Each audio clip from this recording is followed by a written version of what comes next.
आ गई क्या? अरे वाह यार, लाओ लाओ लाओ। बहुत प्यारा निकल के आया सर, ये तो इमेजिन नहीं किया था। आ जाओ सर, आ जाओ।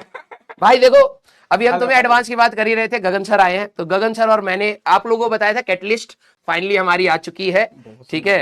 और भाई बहुत प्यारी आई है। अभी ये हमारे पास एक सैंपल कॉपी आई है, अभी हम लोगों को हो सकता है इसमें कुछ कुछ माइनर एरर्स जो भी होंगे। ये कितने पन्ने की बन गई है यार? अब जो भी बनी है सर 295 295 295 पन्ने की है हमारे पास, ठीक है, कैटलिस्ट। तो बेसिकली हम लोगों को अगले साल ये आप लोगों को बहुत ज्यादा जरूरत पड़ने वाली है कैटलिस्ट। हम लोगों ने किस फॉर्म में लिखी है, क्योंकि आप सभी लोगों को पता है बोर्ड्स का आपका जो लोड रहता है, क्योंकि अभी आप देखो मैंने आपको बताया था कि आपका स्कूल का लोड अलग है और कंपटीशन का लोड अलग है। कुछ चीजें हम लोग जो यहां पर पढ़ते हैं वो थॉट प्रोसेस के लिए तो बनानी पड़ेंगी, एडवांस आपको निकालना है तो आपको क्लियर करना पड़ेगा, लेकिन प्रॉब्लम ये है बोर्ड में बच्चे 75% ला ही नहीं पाते, ठीक है। बहुत सारे बच्चों को ये दिक्कत आती है। तो इसी कंटेंट में से कैसे आपको अपने बोर्ड्स में लिखना है। अब बात क्या होता है ना, कई बच्चों का रहता है सर मैं तो एडवांस निकालूंगा और पता लगा बोर्ड्स में ही रह गए। अरे यही समस्या है सर बहुत। और हम लोग जितने टाइम से मैं ऑनलाइन पढ़ा रहा हूं ये प्रॉब्लम बहुत थी, तो हम लोगों ने इसके बारे में सोचा, इसके ऊपर निकाला है।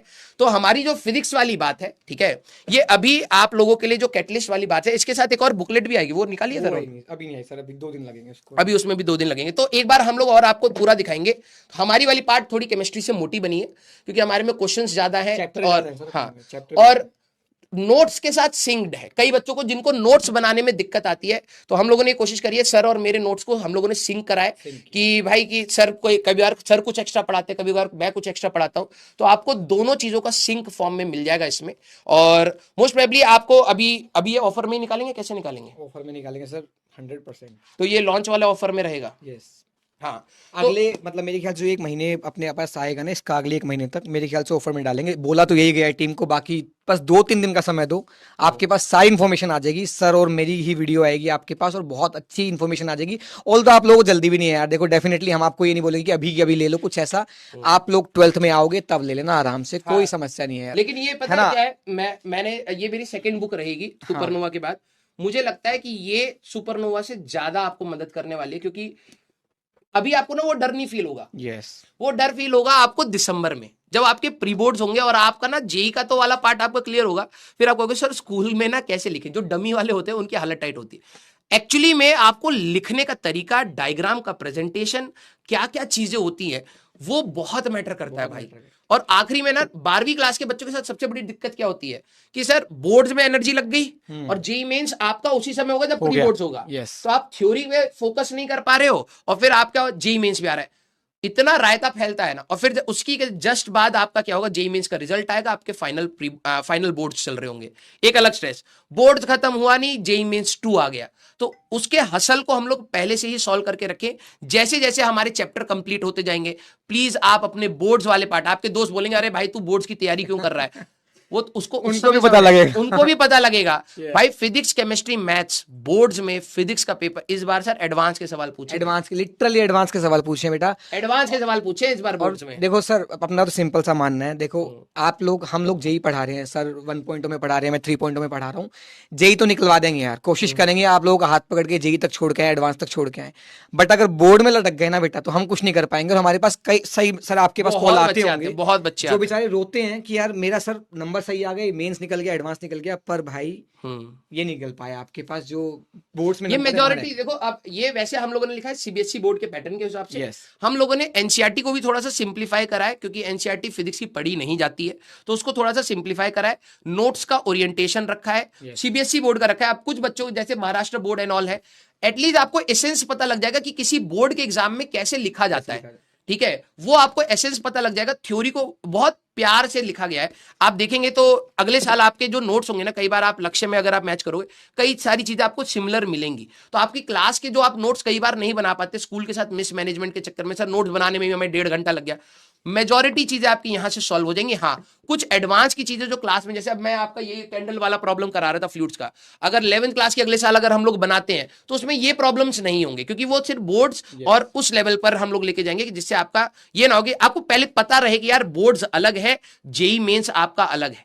कई बच्चे उसको रायता बना देते हैं, बोर्ड्स के एग्जाम में आप अपने कोचिंग के नोट्स को पढ़ के जाते हो, जैसे आप लोग सारे बच्चे बोलते हो, मेरे को अभी याद आया, आप लोग सारे बच्चे बोलते हो सर स्कूल में मार्क्स नहीं आ रहे, और मैं कितनी बार से बोल रहा हूं भाई दोनों का तरीका ही अलग है, दोनों का तरीका अलग है। आप में से कई सारे बच्चों को स्टार्टिंग में लगेगा कि यार बोर्ड तो मैं ऐसे ही निकाल लूंगा, निकल जाता है, कोई खतरनाक वाली बात है नहीं, ठीक है, कोई खतरनाक वाली बात है नहीं। लेकिन अगर वहां पे मिस कैलकुलेशन हुई आपसे कि भाई आपने हल्के में ले लिया, फिजिक्स वाले पार्ट को तो खासकर अगर आपने हल्के में ले लिया, पटक के मारेगा। और भाई अगर एक बार 75 नहीं आई तो एनआईटी भी नहीं है, सीधी सी बात ये है, सीधी सी बात ये है। तो आपको बहुत, भाई ये क्या कर रहा है, आपको बहुत संभल करके चलना है। अभी हम लोग इसके अंदर कुछ माइनर करेक्शंस और करेंगे, ठीक है। मैं आपको हमेशा सजेस्ट करूंगा कि गो बाय कैटलिस्ट, ठीक है, क्योंकि आपको क्लास के नोट्स का थोड़ा सा वो हो जाएगा, रिलैक्सेशन हो जाएगी। जो डेरिवेशन वाले पार्ट होंगे जो हम लोग अगले साल करेंगे, derivation is very important in physics, तो डेरिवेशन वाले पार्ट आपके पास एटलीस्ट फुल फॉर्म में रहेंगे। स्टेट कई बार होता है ना, जैसे अभी मैंने यहां पर तुम्हें आर्किमिडीज प्रिंसिपल बताया, ठीक है, तो ये स्टेटमेंट यहां लिखा हुआ, अगर मैं नहीं लिखता तो मैं बोल के समझा देता। तो अब ये है कि मैंने मेन स्टेप्स लिख दिए, अब तेरे में क्या होगा ना, तू यही लिख के आ जाएगा एग्जाम में और तेरे को मार्क्स नहीं मिलेंगे। अब इसमें क्या लिखना है कि भाई let the density of the body is rho B dipped completely in the liquid of density rho L, हाँ, such that the top surface is X. इतनी अंग्रेजी आती कहां है? यस, तो ये आपको फॉर्मेट भी तो पता होना चाहिए, ठीक है। तो बेटा देखो इतना अब नहीं है, लेकिन हाँ देखो सारे बोर्ड्स में जो कॉमन आपके चैप्टर्स हैं वो आप सभी लोग एटलीस्ट इससे पढ़ सकते हैं। जो एडिशनल चीजें होंगी वो आपको सेपरेट आउट करनी पड़ेंगी। हम लोगों ने सीबीएसई बोर्ड के बेसिस पर एनसीईआरटी को थोड़ा सिंप्लीफाई करा है। अपने 12वीं क्लास के नोट्स के सर और मेरे नोट्स को कंपाइल करके हम लोगों ने चीजों को बनाया, कलरफुल रखा है, पढ़ने में आपको मजा आएगा, ठीक है। और इसमें आपके पीवाईक्यूज भी हम लोगों ने ऐड कर दिए हैं, सो दैट कि आपको अपने पीवाईक्यूज का ज्यादा लोड ना रहे। एक साथ में बुकलेट और देंगे टेस्ट सीरीज के फॉर्म में कि आप उसको अपने सॉल्यूशंस के साथ उसका आप वो टेस्ट वाला भी दे पाए, ठीक है। हाँ। बस इतना याद रखना यार, आप तो चलो अभी 11th में और 12th वाले आपके जो बड़े भाई बहन होंगे ना, उनको ये दिमाग में एक बात आ जाएगी कि बोर्ड्स मतलब कैटलिस्ट। हमने ये सोच के चले हैं कि केमिस्ट्री हो चाहे फिजिक्स हो, बोर्ड्स मतलब कैटलिस्ट। और अगले साल तक आपके लिए तो और खुशखबरी है कि भाई मैथ्स की भी आ जाएगी, तो कोई सब्जेक्ट में आपको प्रॉब्लम, बायो की भी सर आई गेस आ रही है, हाँ, तो बायो की भी आ जाएगी। जो बच्चे बायो से रिलेटेड, आप तो जेई वाले हो, चलो कोई बात नहीं, बट हाँ एक ऑप्शन आपके पास सारे होंगे। हर बच्चे के दिमाग में ये होगा कि हाँ यार बोर्ड्स मतलब द कैटलिस्ट, ये एक सिंपल फिजिक्स में। लेकिन देखो भाई मैं ये कहूंगा कि फिजिक्स का ना, सीधी बात, हम दोनों ने जब फिजिक्स के लिए सोचा भी था ना, मेन पर्पस यही था। आप में से ना कितने सारे, आप अपने सीनियर से बात करना, हमसे क्या बोलोगे, आप अपने सीनियर से बात करना, जो लोग निकल गए ना 75 से ऊपर बढ़ गए हैं, वो तो कहेंगे हाँ अरे हो जाता है। आप एक बार जो 75 से नीचे गए ना, उनका दर्द एक बार पूछ लेना कि भैया आप क्या कर रहे हो। अब इतना स्ट्रेस होता है कि आपके जेईई मेंस में 99 परसेंटाइल आ गए, ठीक है, बोर्ड्स में 74.5 रह गए या 4 रह गए बेटा, कुछ नहीं है काम वो 99 परसेंटाइल तुम्हारे लिए, ठीक है। तो आपको ये बात समझनी पड़ेगी कि भाई, और फिजिक्स का paper, physics chemistry maths English bio जो भी ले लो, सबसे कठिन आपका फिजिक्स का ही बोर्ड्स बनेगा 12वीं क्लास का, ठीक है। प्रॉब्लम यह है कि थ्योरी अच्छी आनी चाहिए, डेरिवेशन अच्छी आनी चाहिए, एप्लीकेशन अच्छी आनी चाहिए, कैलकुलेशन अच्छी होनी चाहिए, हर फ्रंट पर आपसे पूछा जाएगा। स्टेटमेंट्स आने चाहिए आपको, डायमेंशंस आने चाहिए आपको, हर चीज पर आपसे पूछा जाएगा। और केस स्टडी, इसमें हम लोगों ने केस स्टडीज भी रखी हुई है, ठीक है, वो बुकलेट में ना सर हमारी, इसमें भी है, सही है। हाँ, और वो वाले जो कौन से वाले क्वेश्चन थे, वो वाले कॉम्पिटेंसी बेस्ड क्वेश्चन, जो बोर्ड्स का पैटर्न आदों को तो पता ही नहीं होगा, ठीक है। तो जैसे तुम्हें आईआईटी एडवांस में पैराग्राफ सवाल इरिटेटिंग होते हैं ना, वैसे ही बोर्ड्स में भी एक केस स्टडी आती है बड़ी सी, ठीक है, तुम्हें रीड करने आने चाहिए भाई, ठीक है। तो ये फिजिक्स वाले के लिए, हाँ, अब अभी हम लोग इसका जब फाइनल आएगा तो बता देंगे, बट बहुत अच्छा रंग बिरंगा करके निकल के आया है, ठीक है। हम लोगों ने पूरी कोशिश करी, आप हमने भी देखा भी तो, लेकिन हम अभी एक्चुअली हम भी पीडीएफ से देखते थे काफी टाइम से ना, आज पहली बार आ रही है। जस्ट 2 मिनट पहले मैं सर के पास ले आया कि मेरे को तो एक्साइटमेंट हो रही थी यार कि अब निकल के आया है। जो 7-8 महीने से हम लगे हुए हैं, लिटरली अप्रैल से सर और मैं लगे हुए हैं, ये इसके एक चैप्टर लिखने में, एक सिंगल शब्द अपने हाथों से लिखा है बेटा, मतलब हाँ, अगर मैं तुम्हें दिखाऊंगा ना तुम्हें रोना आ जाएगा कि यार सब लोग इतनी मेहनत कब से कर रहे हैं क्लासेस के साथ साथ।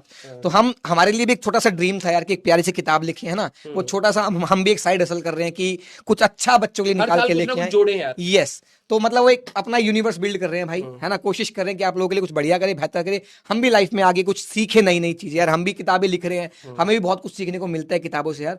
और यार क्लासेस में हम पढ़ाते हैं वो एक अलग चीज है, और किताब लिखना अपने आप में एक बहुत डिफरेंट चीज होती है। और वो जब तुम किताब को देखोगे ना बेटा, तुम्हें पता लगेगा कि यस, इसके अंदर सब कुछ है, सब कुछ एक बोर्ड के बच्चे को जो चाहिए इसके अंदर A to Z चीज है। और ये कंपलसरी मैं बोलूंगा, देखो ये मैं अपने साइड से मैं कभी भी बहुत सारी चीजें पुश नहीं करता, लेकिन मैंने आपको बोला है आपके पास एक PYQ की किताब होनी ही चाहिए, क्योंकि वो आपको एक रियल वो देंगे कि भाई सवाल क्या पूछे जा रहे हैं, और ये आपके पास होनी ही चाहिए। जब आपके 75% क्रॉस कर जाओगे तब तो आपको लगेगा भाई कोई दिक्कत नहीं हुई, ठीक है। जो नहीं क्रॉस कर पाओगे ना, अगले साल आपको जो ड्रॉप लेना पड़ेगा उसमें, अब कई बच्चे कहते हैं NIOS का वो फॉर्म भरें या CBSE का फॉर्म भरें। सर जब मैं JEE मेंस का फॉर्म भर रहा हूं तो उन्होंने परसेंटाइल पूछी है, तो पिछले साल की बताऊं, अभी तक तो मेरी मार्कशीट आई नहीं। इतना रायता फैलता है, इतना रायता फैलता है जिसका कोई हिसाब नहीं होता बेटा। और वो जो स्ट्रेस है ना, मेरे को लगता है वो स्ट्रेस तुम अपने थोड़े से एफर्ट्स के साथ कम कर सकते हो। तुम्हारा पूरा फोकस JEE मेंस पर चला जाएगा अगर तुम स्टार्टिंग से 12वीं में अपने बोर्ड्स को भी साथ, जैसे अभी कितने सारे बच्चे 11वीं क्लास के हैं जो शायद अपने स्कूल को ढंग से मैनेज नहीं कर रहे। और मैं बार बार आपको कहता हूं, आप अपने टीचर से जरूर बात करिए, आप अपने टीचर से जरूर बात करिए कि वो क्या पढ़ा रहे हैं, क्योंकि 11वीं में हर कोई अलग अलग पढ़ाता है, 12वीं में नहीं पढ़ा सकता, क्योंकि 12वीं में बोर्ड्स का सिलेबस सेम है, ठीक है। तो 11वीं क्लास में मैं क्या बोलता हूं, बेटा प्लीज जाके अपने ना टीचर से बात कर कि उन्होंने क्या ये चीज ऐसी ही पढ़ाई है या नहीं पढ़ाई है, राइट। लेकिन 12वीं में कोई भी टीचर कुछ भी पढ़ा ले, जब तेरी मार्कशीट वो चेक होने जाएगी आंसर की, तो स्टेप मार्किंग होगी, उसमें तेरे वही लॉजिक होंगे जो NCERT बेस्ड होंगे। तो उसमें अब कोई नहीं होगा कि तेरे टीचर ने वो चीज पढ़ाई या मैंने वो चीज पढ़ाई या उन्होंने नहीं पढ़ाई मैंने नहीं पढ़ाई, अब वो फिक्स है। तो इसीलिए आप सभी लोग अपने बोर्ड्स को बिल्कुल टेंशन फ्री होकर के इससे कर सकते हैं, ठीक है। हम लोग इसमें अभी और कुछ चेंजेस करेंगे, जैसा ही जो फाइनल आएगा एक वो बुकलेट हम लोग और दे रहे हैं, जिससे आपका टेस्ट का भी थोड़ा सा प्रैक्टिस हो, लिखने वाला भी प्रैक्टिस हो, इसके साथ एडिशनल और क्वेश्चंस के PYQs के हम लोग वो देंगे, ठीक है। हाँ, जो भी आपके ये है बेटा, अब डिफरेंट बोर्ड्स का क्या करेंगे सर, एक आध चैप्टर का ही डिफरेंस होगा। एक्चुअली क्या है ना, आप हम देखो 100% नहीं बोलेंगे, बट 80% 90% प्रॉब्लम आपकी बुक सॉल्व कर देगी, चाहे कोई भी बोर्ड्स हो आपका। बस मीडियम इंग्लिश होना चाहिए डेफिनेटली, है ना, कि इंग्लिश मीडियम में जो बुक है आपका, तो ये मान के चलिए बेटा आपका 80 to 90% काम हो जाएगा। यस, मैं मानता हूँ 10% डिफरेंस होगा बेटा, उसके लिए अगर हमारे पास समय मिलेगा हम स्टेट बोर्ड वालों के लिए भी कुछ ना कुछ जरूर करेंगे, बट बेटा अभी कमिटमेंट नहीं कर सकते हैं, बिकॉज यस सर और मैं दोनों ही क्लासेस में ऑक्यूपाइड है बेटा, है ना। लेकिन देखो मैं एक बात बोलूं, इसके बाद का मेरा अगला टारगेट है सर, मैंने आपको बताया एनालाइज्ड PYQs, क्योंकि PYQ बच्चों को रट गए हैं, ठीक है। तो उनका डेटा चेंज करो, उनकी लैंग्वेज चेंज करो, उसको और कॉम्प्लिकेट करो और फिर बच्चे को दो। तो अगला मेरा टारगेट रहेगा कि एक एडवांस के लिए लिखा है, एक बोर्ड्स के लिए लिखा है, अब JEE मेंस के लिए कुछ अच्छी चीज एनालाइज PYQs, जो क्वेश्चन बहुत बार बार रिपीट हो रहे हैं उनके ही डेटा को कॉम्प्लिकेट करो, स्टेटमेंट ऐसा करो कि बच्चों को उसी चीज को सोचने में दिमाग और लगे। तो वो अगला टारगेट है, अगले साल तक मोस्ट प्रोबेबली हम लोग उस पर करेंगे, ठीक है। प्राइस सर इसका वही रहेगा यार, अराउंड 400-500 के आसपास रहेगा, डिस्काउंट के हिसाब से कुछ ना कुछ शायद कम ज्यादा हो जाएगा, 400 के अराउंड के आपके आसपास पड़ेगा यार, ठीक है। कभी कुछ कभी प्लस माइनस होता है, तो 400 अराउंड आपके पास पड़ेगा, ठीक है। यस, PDF भाई हमसे मत बोलो, हमारे को तो पब्लिशर पकड़ लेगा, तुम अपना हिसाब करते रहना, ठीक है। हम उसके लिए भी तुम्हारे साथ में ही है, वो तो तुम ऐसे भी कर ही लोगे, ठीक है, मुझे पता है, ठीक है। PDF बटेगी, क्या बोलते हैं, शासन नहीं, PDF बटेगी राजू उनके शासन में ना भाई, मेरे शासन में नहीं बटेगा। मैं देखो भाई, मैं किसी चीज के लिए कोई वो नहीं करूंगा, मैं बोलूंगा भी नहीं, तुम्हें जो करना है बस करना, मेरे को कोई रोक रहा वो नहीं है, ठीक है। तुम हाँ, NCERT कवर्ड है इसमें, आपके बोर्ड्स कवर्ड है, आपकी डेरिवेशंस कवर्ड है, आपके इंपॉर्टेंट क्वेश्चंस कवर्ड है। नोट से आपको सिंक्ड फॉर्म में मिलेगा, 12वीं क्लास के जो हम लोग नोट्स करेंगे उसमें कई सारी डेरिवेशंस आएंगी, वो आपको सिंक्ड फॉर्म में मिलेगी। अगर आप क्लास में अपना समय बचाने के लिए कर रहे हैं कि भाई चलो ये डेरिवेशन सर ने कराई है, बिल्कुल सिमिलर दिख रही है, यहीं से कर लूंगा, तो ये आपका थोड़ा सा समय वहां बचा देगा, आप वो कैलकुलेशन या अपने JEE मेंस के सवालों में लगा पाएंगे, आपका टाइम बचाएगा ये, ठीक है। यस, हाँ, अब भाई अब हमसे मत बुलवाओ ये, ठीक है, ये सब तुम्हारा काम है, ठीक है। हाँ, हमें कोई दिक्कत नहीं है भाई, देखो हम लोगों ने मेहनत करी है, हम लोगों ने आपके सामने एक चीज रखी है, जिसको जो बेहतर लगेगा हम इसके बारे में जरूर बताएंगे, जिसको जो बेहतर लगेगा आप वो ले लीजिएगा, हमें उससे कोई भी दुख नहीं है। मेरे को पता है इनडायरेक्ट वे में आप लोगों के पास चीजें पहुंच जाती है, हमें उसका भी कोई दुख नहीं है, ठीक है। हाँ, हमें यह है कि भाई आप लोग पढ़ लीजिए, 75% से नीचे मत आ जाना बेटा, नहीं तो बहुत दर्द होता है, ठीक है। तो अपन लोग मिलेंगे, love you all, thank you so much. ठीक है, पब्लिशर का नंबर, अरे भाई साहब केस वेस करा देंगे वो तुम पे, ठीक है। तुम्हें जो करना है तुम करना, ठीक है। मेरी क्लास है। बाय बाय बेटा, थैंक यू सो मच यार इतना सारा प्यार देने के लिए। और यस डेफिनेटली यार ये बुक आप लोगों के लिए बहुत बहुत बहुत काम की साबित होगी, बट अभी नहीं, बाद में, टेंशन मतलब अभी 11th में हो, हाँ, 12th में जब आओगे तब बहुत काम आएगी। ओके ठीक है, बाय बाय बेटा, लव यू। हाँ ठीक है sir, thank you sir, okay sir. तो हाँ अपन लोग बेटा अब तो क्लास का टाइम हो गया है, कैंडल वाला प्रॉब्लम कल करेंगे, आप रिवाइज करके आइएगा, ठीक है। इसके बारे में अभी हम लोगों का और थोड़ा सा काम रह गया, मेरे ख्याल बहुत, वैसे इतनी मोटी सोची नहीं थी, ठीक है, लेकिन थोड़ी मोटी हो गई है हमारे जैसे, लेकिन यस आपको काम तो बहुत आने वाली है, ठीक है।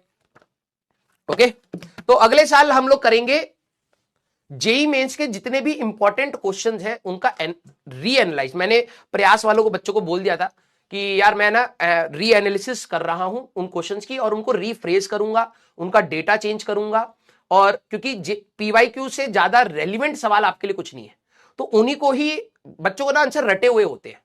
अभी मैं आपको पीवाईक्यू दे दूंगा ना पिछले चैप्टर के, सर इसका तो ये था, अब वो सवाल इंपॉर्टेंट, तूने कलम नहीं चलाई, तूने आंसर बता दिया, तो तेरी लर्निंग कहां हुई यार, है ना। तो वही सवालों को रीफ्रेज करके 50-50, 60-60 सवाल हर चैप्टर के जो मोस्ट रिपीटेटिव है उनको रीफ्रेश करके, डेटा चेंज करके, और इंग्लिश फॉर्म में उनके सॉल्यूशन, जैसे मैं आपसे बात कर रहा हूं उसी फॉर्म में आपके पूरे टेक्स्ट सॉल्यूशंस के फॉर्म में दूं। ये मेरा अगला टारगेट है कि जेईई मेंस के सवालों के ऊपर भी हम लोग कुछ करें, ठीक है। यस, हाँ, ओके, चलिए भाई।